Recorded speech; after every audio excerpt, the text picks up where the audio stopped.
السلام علیکم جی، آپ دیکھ رہے ہیں یوٹیوب چینل اور میں ہوں محمد نسیم خان شاکر۔ ٹاپک ہے میرا آج کا دن، یعنی کہ 30 نومبر 2022 چل رہا ہے، تو 30 نومبر کے حوالے سے میں آپ لوگوں کے ساتھ گفتگو کروں گا کہ 30 نومبر کو دنیا میں کیا کچھ ہوا تھا، اور اسی ٹاپک کو لے کے میں آپ کے سامنے حاضر ہوا ہوں۔ تو ناظرین، پاکستان 30 نومبر 1978 پاکستان میں غیر جماعتی بنیادوں پر بلدیاتی انتخابات منعقد ہوئے تھے۔ 30 نومبر 1974 کو پاکستان اور بھارت نے 10 سال سے جاری پابندی تجارت سے ختم کرنے کا اعلان کیا تھا، اور 30 نومبر 1782 کو برطانیہ نے پیرس میں ایک معاہدے پر دستخط کیے اور امریکہ کو تسلیم کرنے کا اعلان کیا۔ اس طرح 30 نومبر 1731 چین کے شہر بیجنگ میں زلزلہ آیا، 1 لاکھ لوگ ہلاک ہوئے۔ اور جناب 30 نومبر 1936 کو اولمپئن عبدالوحید خان اولمپکس میں ہاکی کا پہلا گولڈ میڈل جیتنے والے ٹیم کے رکن بنے۔ تو اس طرح ناظرین، اب مسئلہ اس طرح کے مسلمانوں کے لیے ایک سوچنے والی بات ہے۔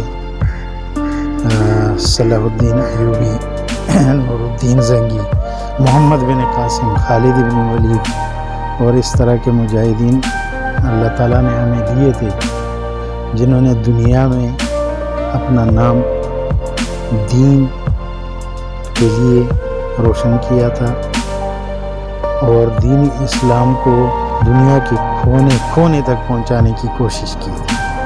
آئیے ناظرین، آج کے وہ مختصر خبروں پہ نظر ڈالتے ہیں۔ یہ آج کے دن کے حوالے سے ٹاپک ہے جناب 30 نومبر 1925 کو ترکی میں درگاہوں، خانقاہوں، مزاروں، تکیوں اور ذکر و سماع کی جگہوں کو بند کر دیا گیا۔ باقاعدہ قانون کے ساتھ اختیار نہ رکھنے والے افراد کا پگڑی اور دینی لباس پہننا بھی ممنوع قرار دیا گیا۔ اب آگے جاتے ہیں ناظرین۔ اسی دن قومی اسمبلی کے عقب دیوار پر حاکمیت ملت کی ہے کہ الفاظ چپساں کر دیے گئے۔ اتاتورک نے کاستانامو کے خطاب میں کہا کہ جمہوریت ترکی شیخوں، درویشوں، مریدوں، مجذوبوں کا ملک نہیں بن سکتا۔ کیا کہتے ہیں، اسلام میں ایسے بادشاہ بھی آئے ہیں جن کا میں آپ لوگوں کے ساتھ ذکر کر رہا ہوں، اور ہمارے ملک پاکستان میں بھی ایسے سعادتین گوپیک کی طرح اور بہت سارے منافقین اور اس ملک کو تباہ کرنے والے اور اب تھجوری کرنے والے بہت سارے سیاستدان ہم نے دیکھے ہیں، اور ہم رہے ہیں ان کے ساتھ ہم رہے ہیں، خدمت کی ہے، ڈرائیوری کی ہے، اور دیکھا ہے کہ یہ لوگ کس حد تک ملک کے چاہنے والے ہیں، پاکستان کو چاہنے والے کوئی بھی نہیں، یہ غلط بات ہے۔ وہ چاہنے والے اپنے آپ کو، اپنے جیب کو اور اپنی تجوری کو ہے، کچھ لوگ، سب کی بات نہیں ہو رہی۔ آگے جاتے ہیں جی۔ 30 نومبر 1974 کو ایتھوپیا میں 3.2 ملین سال قدیم انسانی ڈھانچہ دریافت ہوا۔ یہ بھی ایک عجیب بات ہے۔ ماہرین نے اس ڈھانچے کو لوسی کا نام دیا۔ ڈھانچے کی لمبائی 105 سینٹی میٹر تھی۔ تو آتے ہیں ناظرین 30 نومبر 1900 کو منصف آسکر والڈ پیرس میں انتقال کر گئے۔ منصف ہوٹل میں مقیم تھے اور کمرے کے وال پیپر پر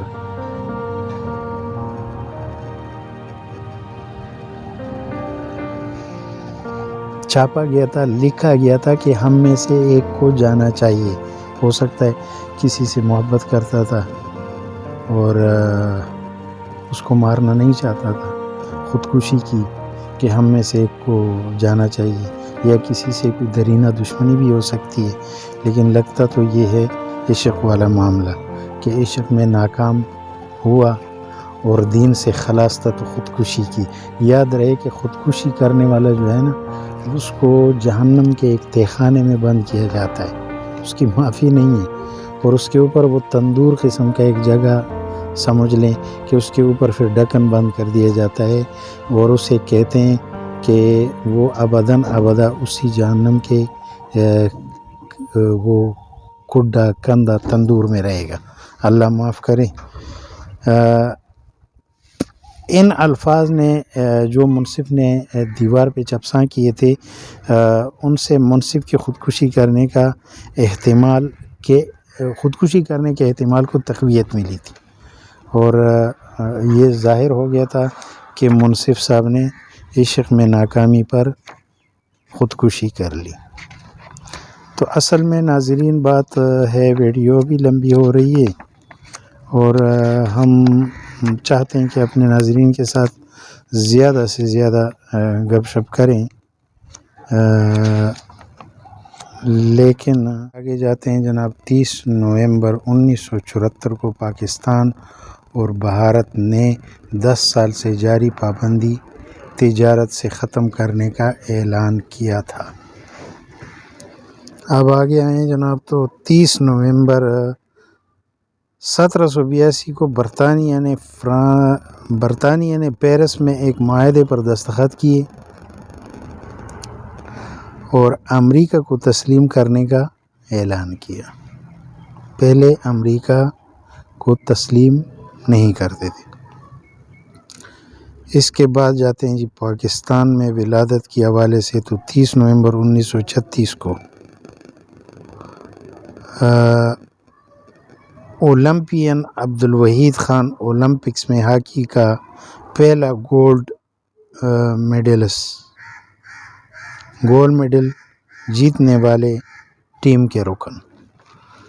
30 نومبر 1936 اولمپئن عبدالوحید خان اولمپکس میں ہاکی کا پہلا گولڈ میڈل جیتنے والا ٹیم کا رکن۔ دینہ میں سکھاتا ہے چوری نہ کرنا، زنا نہ کرنا، اور جھوٹ نہ بولنا، فراڈ نہ کرنا، اس طرح کے جو کام ہیں وہ ہم مسلمانوں کو زیب نہیں دیتے۔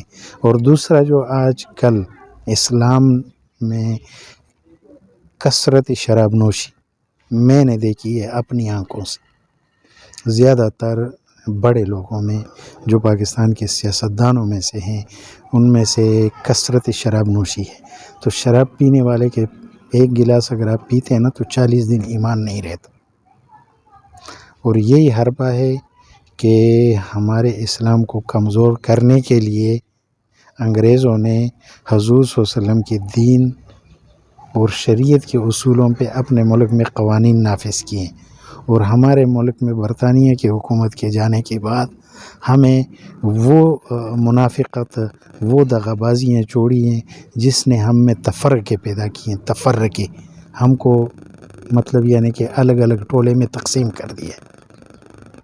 یہ تھی ہمارے ساتھ انگریز کی چال، اور ہم نے اس چال کو ناکام بنانے کے لیے کوشش کرنی ہے۔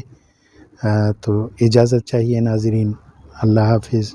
ملتے ہیں کسی نئے ولاگ کے ساتھ، پھر اگر زندگی رہی تو، نہ رہی تو دعاؤں میں یاد رکھیے گا۔